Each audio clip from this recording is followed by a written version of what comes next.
मैं doctor Taufiq Hussain, associate professor in higher education.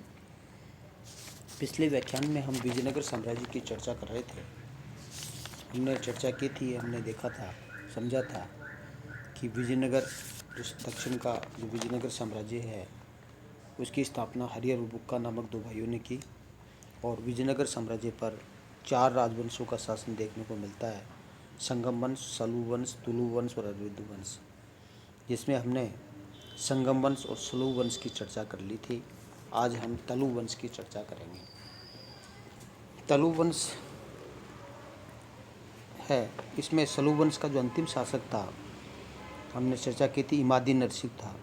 इमादी Narasimha को पराजित करके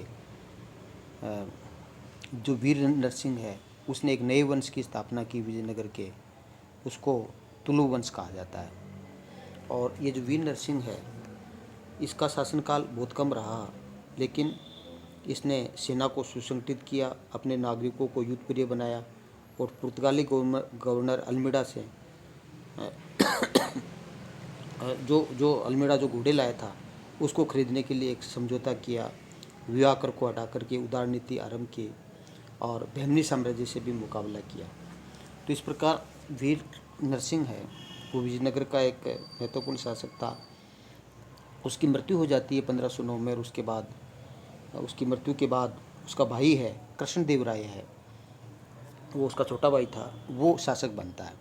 तो कृष्णदेव राय है वो विजयनगर का सबसे प्रतापी, तुलु वंश का नहीं, विजय साम्राज्य का सबसे प्रतापी शासक है वो माना जाता है। और इसके समय में विजयनगर साम्राज्य अपने ऐश्वर्य और शक्ति की चरम सीमा पर पहुंच गया था।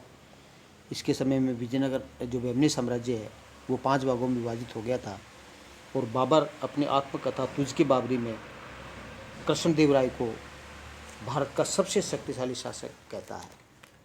तो कृष्णदेव राय वास्तव में भारत का महानतम सम्राट था, एक कुशल सेनानायक था और महान प्रशासक भी था। और इसके समय में विजयनगर साम्राज्य का सर्वाधिक विस्तार होता है। इसने 1512 में एक सफल सेनानायक था। 1512 में रायचूर दोआब को जीतकर अपने अधिकार में कर लिया, जो कृष्णा और तुंगभद्रा नदियों के बीच का क्षेत्र था। इसने उड़ीसा के शासक प्रताप रुद्र गजपति को पराजित करके उसे अपने अधीन कर लिया, अपने अधीनता स्वीकार करने के लिए बाध्य किया। और बाद में प्रताप रुद्र देव ने अपनी लड़की का ब्याह भी कृष्णदेव राय के साथ कर दिया था। कृष्णदेव राय ने बीजापुर के सुल्तान यूसुफ आदिल शाह को पराजित करके बीजापुर पर अधिकार कर लिया, जो उसकी महत्वपूर्ण उपलब्धि थी। इसने उदयगिरी के किले पर भी अधिकार किया। कृष्णदेव राय के समय में कृष्णदेव राय ने पुर्तगालियों के साथ सौहार्दपूर्ण संबंध स्थापित किए और उसने पुर्तगालियों को भटकल का किला है, जो पुर्तगाली गवर्नर अबू बकर है, उसको भटकल का किला, भटकल में किले बनाने की इजाज़त दे दी। और भटकल उस समय विजयनगर साम्राज्य का सबसे बड़ा बंदरगाह था। तो एक प्रकार से इसका विजयनगर जब कृष्णदेव राय का या विजयनगर साम्राज्य का पुर्तगालियों से संबंध होने का कारण ये था क्योंकि जो बीजापुर के साथ है वो पुर्तगालियों के साथ अच्छे संबंध नहीं थे। और कृष्णदेव राय ने है वो 1520 में बीजापुर के शासक यूसुफ आदिल शाह को पराजित किया था और उसमें क्रिस्टो माओ डी फिगिरेडी के नेतृत्व में पुर्तगाली सेना द्वारा कृष्णदेव राय को काफ़ी मदद भी दी गई थी उसमें जब बीजापुर को पराजित कर रहा था। कृष्णदेव राय के समय में पुर्तगाली यात्री डोमिगोन्स पियोज है डोमिगोन्स पेइज है, वो विजयनगर साम्राज्य की यात्रा करता है और उसने अपनी यात्रा वृत्तांत में कृष्णदेव राय की बहुत प्रशंसा की और विजयनगर साम्राज्य को विश्व का सबसे सुंदरतम नगर बताया। कृष्णदेव राय ने बहमनी साम्राज्य के सुल्तान महमूद प्रथम को उसके मंत्री अमीर अली बरीसा की कैद से मुक्त करवा करके उसे पुनः सिंहासन पर बिठाया और इस उपलक्ष्य में उसने यवन राज्य स्थापनाचार्य की उपाधि धारण की। कृष्णदेव राय ने यवन स्थापनाचार्य की उपाधि धारण की। कृष्णदेव राय ने भूमि का सर्वेक्षण करवाया। कृष्णदेव राय न केवल ये सेनानायक ही था जो हमने उपलब्धियों का हमने अध्ययन किया, बल्कि ये एक संस्कृत और तेलुगु भाषा का बड़ा विद्वान था। और हम ये कह सकते हैं कि कृष्णदेव राय का जो समय है वो तेलुगु भाषा का है, तेलुगु साहित्य का क्लासिकल युग भी माना जाता है ना। ये खुद विद्वान था, विद्वानों का संरक्षक भी था और इसने संस्कृत और तेलुगु भाषा में और अमुक्त माल्यद नामक एक ग्रंथ लिखा जिसमें राजनीतिक सिद्धांतों की व्याख्या की गई है। इसके अलावा संस्कृत भाषा में इसने जाम्बती कल्याणम नामक ग्रंथ की है, वो भी रचना की। जाम्बती कल्याणम है वो इसकी रचना है। तो अमुक्तमाल्यद और जाम्बती कल्याणम, जो अमुक्तमाल्यद तेलुगु भाषा में है और जाम्बती कल्याणम जो जो संस्कृत भाषा का एक नाटक है, उसकी रचना की। कृष्णदेवराय के समय में तेलुगु साहित्य का सर्वाधिक विकास हुआ और इसका काल तेलुगु साहित्य का, जैसे मैंने कहा कि श्रवण काल या क्लासिकल काल कहलाता है। कृष्णदेवराय के दरबार में तेलुगु भाषा के 8 विद्वान और कवि रहते थे। ये बड़ा महत्वपूर्ण है। 8 विद्वान और कवि रहते थे जिन्हें अष्टदिग्गज कहा जाता था। तो अष्टदिग्गज है वो किसके काल में रहते थे? कृष्णदेवराय के दरबार में। और इन्हीं अष्टदिग्गजों के आधार पर कृष्णदेवराय को आंध्र भोज भी कहा जाता है।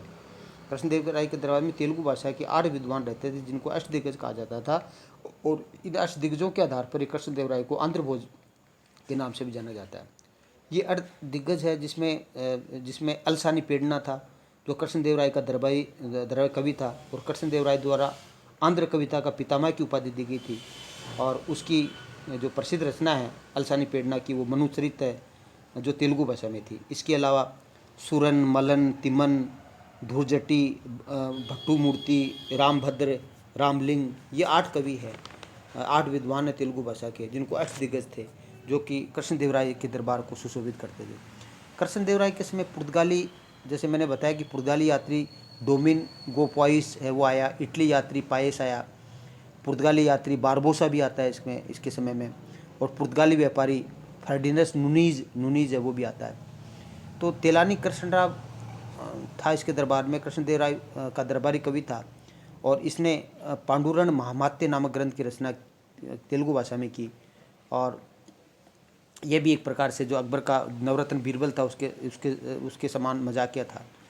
कृष्णदेवराय उसने कई निर्माण कार्य भी करवाए और उसने अपनी माँ नागल देवी के नाम पर नागलपुर नामक नगर बसाया। कृष्णदेवराय ने उसकी माँ नागल देवी नाम था, उसके नाम पर नागलपुर नगर बसाया। और विजयनगर शहर में 3 मंदिरों का निर्माण करवाया, जिसमें हजारा राम का मंदिर है, बिटुल स्वामी का मंदिर है, कृष्ण स्वामी का मंदिर है।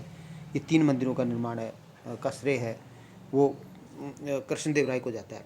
इसने विजयनगर में अनेक गोपुरों तथा सहस्त्र स्तंभों वाले मंडपों का निर्माण भी करवाया और विवाह कर को भी हटा दिया। तो कृष्णदेवराय के पश्चात है वो अच्युत राय है, वो विजयनगर का शासक बनता है। और इसके समय केंद्रीय शक्ति है, सेंट्रल पावर काफ़ी कमज़ोर हो जाती है। और इसके समय में साम्राज्य की जो वास्तविक शक्ति है वो उसका एक मंत्री था राम राय, उसके हाथ में रहती है। और इसके समय में अच्युत राय के समय में जो घोड़े का व्यापारी नूनीज जो पुर्तगाली था वो आता है और ये महामंडलेश्वर नामक अधिकारी की नियुक्त करता है। इसके बाद में वेंकट बनता है। इसके बाद में सदाशिव राव बनता है, जो तुलुव वंश का अंतिम सम्राट था, सदाशिव राव बनता है। और सदाशिव राव के समय की एक महत्वपूर्ण घटना है जो 23 जनवरी 1565 को होती है, जिसको तालीकोटा का युद्ध कहता है। तो सदाशिव राय के समय एक महत्वपूर्ण युद्ध होता है 23 जनवरी 1565 को। और ये जो सदाशिव राय का जो प्रधानमंत्री था राम राय, उसके नेतृत्व के अंदर है विजयनगर साम्राज्य और बेमनी साम्राज्य। तो बेमनी साम्राज्य के जो बीजापुर है, गोलकुंडा है, बीदर है, अहमदनगर, इसकी शुंग सेनाओं के मध्य और विजयनगर के मध्य है युद्ध होता है और इसमें विजयनगर साम्राज्य की पराजय हो जाती है। तो तालीकोटा का युद्ध महत्वपूर्ण युद्ध था। जो तुलुव वंश के अंतिम शासक सदाशिव राव के नेतृत्व के समय में उसके मंत्री जो प्रधानमंत्री राम राय के नेतृत्व के अंदर है वो विजयनगर और बेमनी साम्राज्य के मध्य होता है। और इसे रक्षक तंगड़ी का युद्ध भी कहा जाता है, क्योंकि ये युद्ध रक्षक और तंगड़ी 2 गाँव के बीच में लड़ा गया था और इसमें विजयनगर की पराजय हो जाती है। और राम राय है जो उसका प्रधानमंत्री था, जिसके नेतृत्व में ये युद्ध लड़ा गया था, उसको वध कर दिया जाता है। और इस विजय के बाद मुस्लिम सेनाओं ने विजयनगर साम्राज्य पर आक्रमण करके उसको पूर्णतः जला करके नाक कर दिया। और इसे बन्नेटी का युद्ध भी कहा जाता है, रक्षण तगड़ी का युद्ध भी कहा जाता है और तालीकोटा का युद्ध भी कहा जाता है। तो राम राय के मृत्यु के बाद उसका छोटा लड़का तिरुमल प्रधानमंत्री बनता है, क्योंकि राम राय प्रधानमंत्री था, तिरुमल बनता था। उसने विजयनगर के स्थान पर पेनुगोडा को अपनी राजधानी है वो बनाता है। और 1517 में तिरुमल सदाशिव की हत्या करके खुद शासक बन जाता है। वो तिरुमल है वो सदाशिव की हत्या कर देता है और खुद शासक बन जाता है। तो राम राय की मृत्यु के बाद उसका छोटा भाई तिरुमल है वो विजयनगर का शासक बनता है और वो पेनुगुड को अपनी राजधानी बनाता है। और तिरुमल है वो 1570 में तुलुव वंश के अंतिम शासक सदाशिव की हत्या कर देता है तिरुमल। और स्वयं शासक बन जाता है और इस प्रकार एक नए वंश की स्थापना करता है जिसको अरबिंदु वंश कहते हैं। तो अरबिंदु वंश का संस्थापक कौन था? तिरुमल था, जो सदाशिव की हत्या कर करके शासक बन जाता है और विजयनगर के स्थान पर ये पेनुगोंडा को अपनी राजधानी बनाता है, जो मैंने पहले चर्चा की। उसके बाद में वेंकट सेकंड है, वो अरबिंदु वंश का दूसरा शासक बनता है और ये पेनुगोंडा की जगह अपनी राजधानी है वो वेलूर को बनाता है, अपनी राजधानी है वो वेलूर को बनाता है वेंकट सेकंड। और तो इस वेलूर में पुर्तगालियों को चर्च स्थापित करने की अनुमति भी वो प्रदान कर देता है।